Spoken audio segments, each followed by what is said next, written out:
All right, buckle up because today on the deep dive, we are jumping straight into well, the pretty wild world of global coffee right now. It really is unpredictable. We've got some fresh insights here, courtesy of our friends at ZoneCafeFM, and they are quite revealing. Honestly, it's been such a turbulent time for coffee prices, especially after that huge surge last week. Historic, really. Yeah.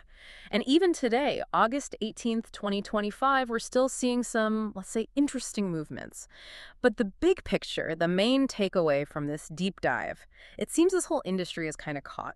Caught between two massive forces, definitely. On one side, you've got climate change hitting hard, and on the other, really complex international trade policies. Exactly. So, okay, let's unpack that. What are the latest tremors we're seeing today, August 18th? Zone Cafe FM shows the international markets, well, they're adjusting a bit. Yeah, slight adjustments. Robusta dipped a little after those record highs. It was probably a bit overbought. Right, over $4,200 a ton. Makes sense. And Arabica. It stayed in the green, mostly because people are still thinking about those frost risks in Brazil, even if they were mild. Okay, so international markets are cooling slightly, but domestically, like in Vietnam, it's a whole different story. Prices there are apparently surging, pushing towards 120,000 VND per kilogram. That's right. And farmers are, holding on to their stock. And VCOFA, the Vietnam Coffee and Cocoa Association, they're even forecasting a pretty big drop in output for 2024-25, like 5 to 15%. Which is significant. But it's fascinating. Those international dips are really just short-term corrections. Because globally, if you look at June 2025 figures, Robusta exports were actually up. Up, even with Vietnam potentially dropping output. Up 16.9%, and Vietnam's the leader there. Their exports surged by a massive 55.4% in June. Wow, okay, so exporting heavily, even with tight supply and forecasts of lower production, that sounds tricky. It's very dynamic. And Zone Cafe FM suggests there's something else bubbling under the surface, right? This geopolitical factor, they called it the tax door from the U.S. What's that all about? Yes. That's largely about fear, specifically the fear of a potential 50% U.S. import tax on coffee coming from Brazil. 50%, that's huge. It is. And it's a concern tied to the Trump administration's potential policies. So because of this threat, U.S. roasters are apparently delaying shipments from Brazil. They're hesitant. And that delay, it causes ripples elsewhere. Big ripples. It affects other major producers, India, Vietnam, Indonesia. They feel the knock-on effects. Yeah. Look at Brazil's numbers. Total exports down 23% year-on-year for the first 7 months of 2025. 23%. And specifically for July, the Robusta exports down almost 50%. Oof. And meanwhile, Vietnam, as we said, has limited supply, and Indonesia's harvest is struggling with heavy rain. Exactly. It's a really tangled situation. Supply chain stress everywhere.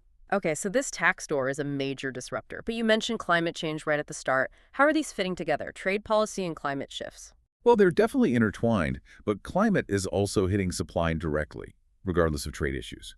Brazil, for instance, already saw lower Arabica yields because of drought.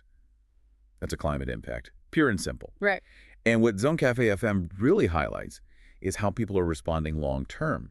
In Vietnam, for example, some cooperatives are making a strategic bet. They're investing in Arabica coffee. Well, Arabica, I know it's more drought resistant, right? Kind of like climate insurance. Precisely. It's a long-term play against climate shifts. But it's not easy. Arabica trees grow really tall, makes them difficult to manage and harvest. So definitely not an easy fix, but a necessary adaptation, maybe. Okay, let's bring this home. Down to brass tacks. What does all this mean for, your wallet? For the price of our daily coffee? Well, it's interesting. It's really a tale of two different markets, which Zone Cafe FM pointed out clearly. In the U.S., yes, roasted coffee prices were up in July, about 14.5% year-on-year. The average price was around $8.41 per pound. So Americans are paying more. Gradually, perhaps, but still more. Gradually, exactly. But then look at Brazil. Surprisingly, retail coffee prices there actually fell in July. Fell. Dropped 1.01%. Yeah. It was the first drop in 18 months. And it's because the farmers there got much lower prices for their beans after the 2025 harvest. Wow. So consumers in the U.S. pay more, while consumers in Brazil pay less, even though the raw product price for farmers dropped there. That's complex. It really highlights the disconnects and complexities in the global chain, doesn't it? Absolutely. So just to recap, we're seeing this global coffee market really squeezed between these huge forces. Trade policy, especially that U.S. tax concern, The tax door. and the undeniable ongoing pressure from climate change impacting supply. Exactly. The industry is, I think, at a really critical point. The price swings and the trade talk grab the headlines. Mm. But the really crucial thing, long term, it's this race to find and actually make viable these climate-adaptive coffee varieties, like that Arabica example. Right, making them work in the real world, in the value chain. Yeah. So the big question this deep dive leaves us with is, what does all this mean for your morning cup, say, 5 or 10 years down the line? It really comes down to resilience, global resilience and adaptation.